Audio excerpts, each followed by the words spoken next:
صدق الله العظيم وبلغنا رسوله الكريم وقال النبي صلى الله عليه وسلم من يريد الله به خيرا يفقهه صدق النبي صلى الله عليه وسلم. اللہ محترم و مکرم امام صاحب اور ہمارے مولانا محمد حسین صاحب، مولانا نبی صاحب اور دیگر معزز حضرات اور تمام سامعین کرام، السلام علیکم. ہمارے عبدالرحیم صاحب نے جو کچھ میرے بارے میں کہا ہے یہ ان کا حسن زن ہے، یہ ایک مدرسے کا معمولی کا قابل ہے، اس کے علاوہ کچھ نہیں. جامع مدارس جو مدارس ہیں کبھی مجھے معلوم کرتے ہیں تو میں سمجھتا ہوں کہ طلبا ہوں گے تو ان کے سامنے کچھ جو علم اللہ کی فضیلت ہوتی ہے کتاب کر دیتا ہوں، باقی میں مقرر کچھ نہیں ہے. اگر کچھ بول لوں تو یہ اللہ اللہ کا انعام و فضل ہوگا، اور اس کی توفیق نہ ہو تو کچھ نہیں بول سکتا. قصیدہ غربت سے دو تین اشعار بارگاہ نبی اکرم علیہ السلام نے میرے ساتھ پڑھو جس کے طور پر برکت حاصل ہو. مولا صلی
وسلم آج جو یہ اجتماع جو رکھا گیا ہے وہ اس لیے رکھا گیا ہے کہ اسی مدرسے مسجد کے اندر رات کی شکشا، رات کے وقت کا یہ مدرسہ ہے تعلیم بالغات، اور اس میں ایک بہت سنہری اور اچھا موقع فراہم کیا گیا ہے کہ لوگ علم دین حاصل کرنے کے لیے آ جائیں. اور آج کا جو یہ جلسہ ہے، تقریب جو آج ہے، اس کا عنوان یہ رکھا گیا ہے کہ علم دین جو ہے وہ جنت کی زندگی. ہاں، خزانے کی طرف جنگل کی جانب خزانے پر بہرحال خزانے کی چابی، اور خزانہ جو ہے وہ حاصل کرنا بڑا مشکل ہوتا ہے. اصل خزانہ جو ہے وہ ہے جو انسان کامیابی کے ساتھ دنیا سے حاصل کرے. ورنہ خزانہ چاہے دنیا میں کچھ بھی مل جائے، جتنا بھی مل جائے، وہ ایک دکھلاوے کا خزانہ ہے. تھوڑا معمولی جو ہے دنیا کی زندگی برتنے کے لیے، ورنہ حقیقی کامیابی اور حقیقی لذت جو ہے وہ اپلوبی لذت ہے.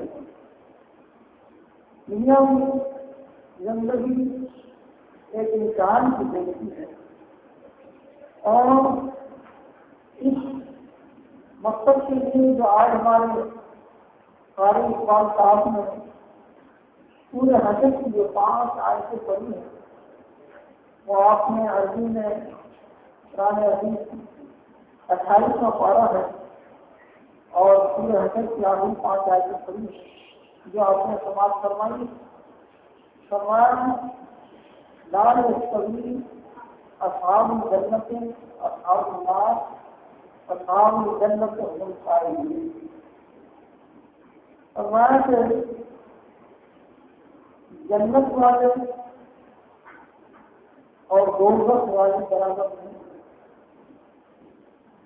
اور پھر اللہ ہی نے فرمایا اصحاب الجنت هم الفائزون. جس کو جنت ملی وہ یقیناً کامیاب ہے. ظاہر ہے کہ کافروں کو جنت نہیں ملے. جنت جو ملے گی وہ اللہ کے فضل سے مسلمانوں کو ملے گی، اور جنت میں وہ جائیں گے جو کافر ہوں گے، جنہوں نے نبی اکرم علیہ السلام کی رسالت کا اقرار نہیں کیا، اللہ کی وحدانیت کا اقرار نہیں کیا، تو یقیناً جہنم میں جائیں گے، اور وہ جہنم میں ہمیشہ ہمیشہ رہیں گے. اللہ نے فرمایا کہ جنت والے اور دوزخ والے برابر نہیں ہوں گے. اب جیسے آپ دنیا میں ہی اگر کسی کو ایئر کنڈیشن میں آپ دکھائیں اور ایک وہ شخص کہ جس سے ایک دن جو ہے آپ تندور جلا دیں اور ایک کمرے میں بند کر دیں اور اس کو دکھا دیں،